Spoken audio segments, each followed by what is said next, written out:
France is often held up as proof that a society can slow down and still thrive, that you can cap working hours, protect time off, guarantee retirement, and not fall behind. For a long time, that belief didn't feel ideological, it felt empirical. France wasn't rushing, but it wasn't breaking either. If anything, it looked like a place that had already arrived, with strong worker protections, a dense social safety net, and one of the highest living standards in the developed world. If most countries could freeze themselves at that point in history, they probably would. Stability appeared complete. And yet, something about France today feels unsettled, not because it is failing, but because it is unchanged while everything around it has moved. That difference matters more than it seems, because stagnation only feels stable when the ground beneath it stays still. In France, the ground has been shifting quietly for decades, not through shocks, not through collapse, but through accumulation.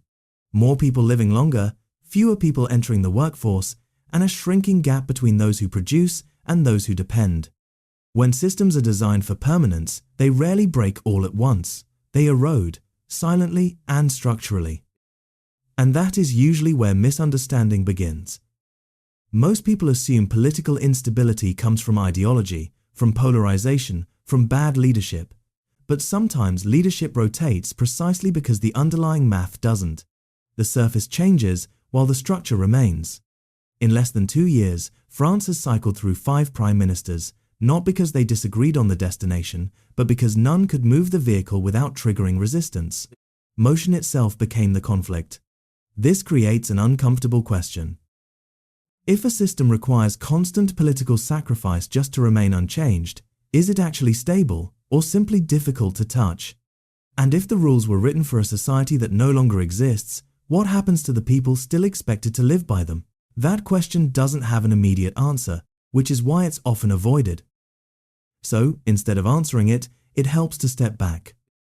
Not to statistics, but to lived structure, to how life was organized when the system was designed. Imagine France half a century ago, 2 households, the same town, the same generation. In the first, a factory worker with a permanent contract, predictable hours, and a clear path, work steadily, retire early, live modestly but securely. In the second, a shop owner, longer hours, more risk, but the same social promise waiting at the end of the road. Different paths, the same destination. At that time, nearly 4 workers supported every retiree. Retirement was shorter, healthcare costs were lower, and the idea of outliving savings was rare. Sustainability required no argument, the structure itself did the convincing. Now, return to that same town today.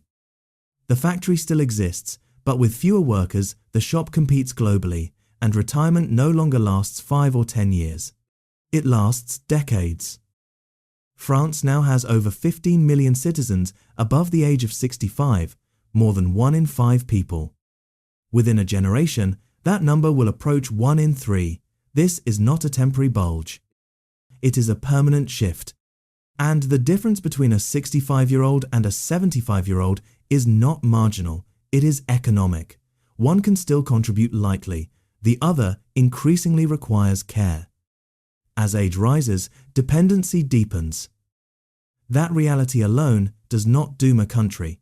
What matters is how the system responds. France responded by honoring its promise. It built what is arguably the most comprehensive social safety net in the developed world: pensions, healthcare, unemployment protection, housing support. Together, public spending now accounts for roughly 57% of France's entire economic output, the highest share in the European Union. Nearly a third of everything the country produces each year is devoted exclusively to social benefits, not because of excess, but because commitments made decades ago are still being fulfilled under very different conditions.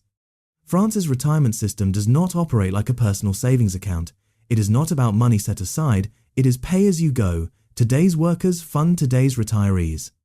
This worked exceptionally well when the population was young, when the workforce was wide and the retiree pool was narrow. Today, fewer than 2 workers support each pensioner, and that ratio continues to fall. No ideology is required to understand what happens next. Only arithmetic. At this point, many assume the solution must be obvious: raise taxes, cut benefits, bring in more workers. But France has already stretched each of those levers to its social limits. Taxes are among the highest in the developed world, benefits are treated as a core social contract, and labor participation is constrained by rules designed to protect those already inside. What remains is not a crisis, but a bind. A system that functions but resists adaptation. A society that values protection but increasingly struggles with entry. And this is where France's story begins to feel less unique, because while many developed countries face similar pressures, France feels them more acutely, not despite its success, but because of it. At some point, France stopped debating principles and began managing consequences. Not loudly, not all at once, but quietly, through adjustments that looked technical yet carried real social weight. This is where the divergence becomes visible, not between rich and poor, but between two ways of existing inside the same system. On one side were those already inside, permanent contracts, strong union coverage, and clear dismissal protections. For them, the system did exactly what it was designed to do. It reduced risk, smoothed income, and turned employment into something close to entitlement. Wages rose slowly but predictably, benefits accumulated, and retirement remained a certainty, not a question. From the outside, this looked like success, and for those inside, it was. On the other side were those trying to enter, young workers, immigrants, and career switchers. They encountered a very different France, where short-term contracts became the norm, temporary work replaced permanent roles, and trial periods stretched longer. Hiring someone became expensive before they ever proved useful, and letting them go became risky even when conditions changed. So employers adapted, without announcing it. They hired cautiously, outsourced quietly, and automated where possible, and the labor market split. This is not unique to France, but France's version is unusually rigid. More than 85% of new hires today are on temporary contracts, and many never convert. Youth unemployment remains persistently high, not because young people lack education, but because entry itself is costly. Once you are inside the protected layer, the system insulates you. Once you are outside, it resists you. No one voted for this outcome. It emerged. Over time, this produced a subtle but powerful effect. Those with secure positions became risk-averse, not personally, but structurally. Changing jobs meant losing protection. Starting a business meant stepping outside the safety net, so mobility slowed.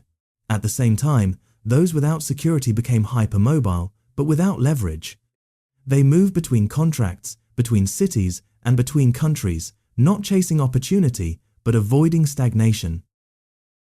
This is where the pension system quietly amplifies the divide. France's retirement promises were built on stable careers, long contribution periods, and predictable wage growth.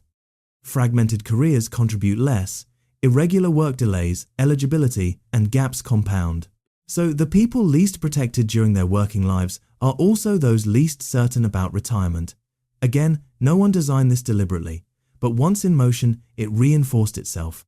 Politically, this tension has no clean outlet. Any attempt to reform pensions is perceived as betrayal, not of ideology, but of trust. Retirement age is not just a number in France, it is a social symbol. So when reforms are attempted, they rarely pass through consensus. They pass through procedure. Article 49.3 of the French Constitution allows legislation to be forced through Parliament without a vote, a tool meant for emergencies, but one that has become routine. This alone does not signal authoritarianism. It signals gridlock. When reform can only happen by bypassing debate, it tells you something important. The system can no longer adjust smoothly. And yet, the reforms themselves are modest. Raising the retirement age from 62 to 64, adjusting contribution periods, these are not radical shifts. They are arithmetic corrections. But even arithmetic becomes political when trust is fragile. Here is the key point. France did not choose between fairness and efficiency. It tried to preserve fairness by freezing rules, while the environment around those rules changed. The result is not collapse. It is tension without release. Those protected feel under attack, those excluded feel invisible, and the state absorbs the pressure in the middle. Debt rises not as a gamble, but as a buffer. Public spending expands not as stimulus, but as maintenance.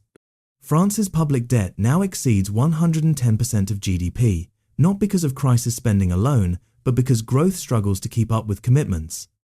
Interest rates were low for a long time, which made the weight bearable, but low rates do not remove obligations, they only soften their shape.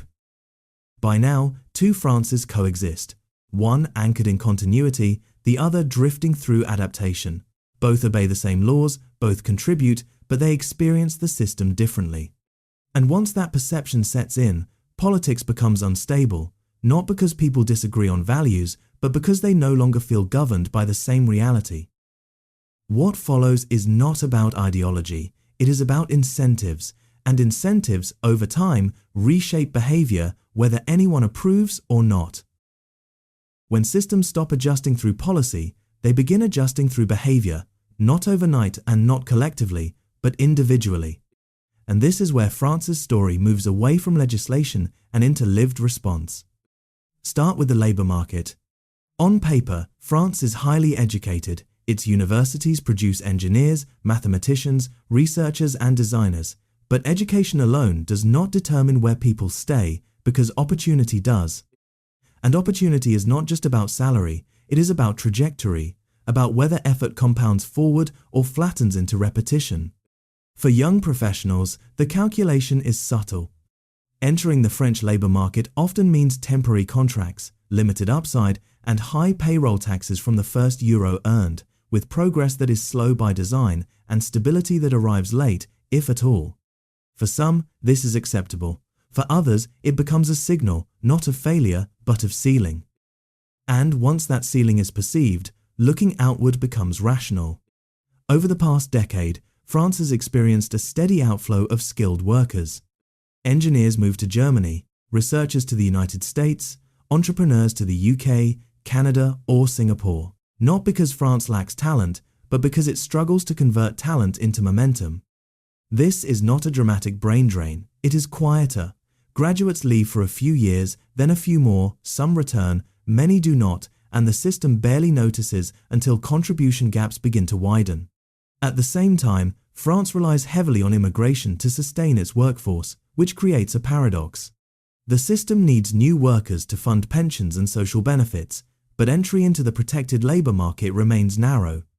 As a result, newcomers are often absorbed into the least secure segments, temporary work, service roles and informal sectors, where they contribute immediately but integrate slowly, sometimes more slowly than patience allows. This creates social strain, not because of difference, but because of mismatch. Expectations rise faster than mobility, obligations arrive before belonging, and once again the system buffers that tension through spending. Housing support, subsidies and transfers step in, not as generosity, but as pressure control, absorbing friction rather than resolving it. Now look at businesses. France has no shortage of ideas, but it has a shortage of scale. Starting a company is relatively easy, growing one is not. Labour protections that defend workers also raise the cost of expansion. Tax complexity discourages reinvestment, and regulatory layers slow adaptation, so firms adjust the same way individuals do. They stay small, they subcontract, or they relocate parts of their operations elsewhere, limiting job creation at home, especially permanent jobs. Again, no single decision causes this, it emerges from alignment. Over time, this behavior reshapes growth itself. France's economy does grow, but slowly. Productivity gains exist, but they are uneven, and innovation happens, but often matures elsewhere. The result is an economy that feels busy, without accelerating. This is where debt quietly fills the gap. When private momentum slows, public spending stabilizes outcomes. France does not use debt to speculate, it uses debt to maintain continuity. Pensions are paid, services run, expectations remain intact, but maintenance is not expansion, and when growth underperforms, debt becomes structural. For a long time, this worked. Interest rates were low, borrowing was cheap, markets were patient, and debt felt abstract. But abstraction depends on context. When rates rise, even slightly, the weight becomes tangible, not immediately to households, but to the state. More revenue goes to servicing past promises, less remains for adaptation. This is the quiet bind France now inhabits. To grow faster, it would need flexibility, but to preserve trust, it avoids disruption. To sustain benefits, it needs contributors, but to attract contributors, it must change conditions, and each requirement undermines the other. So the system moves laterally. None of this looks like failure. Streets function, services operate, institutions remain intact, but momentum is not visible. And without momentum, the future becomes harder to imagine, especially for those still deciding where to place their lives. This is not about pessimism, it is about alignment between incentives and outcomes, between effort and reward, between contribution and belonging.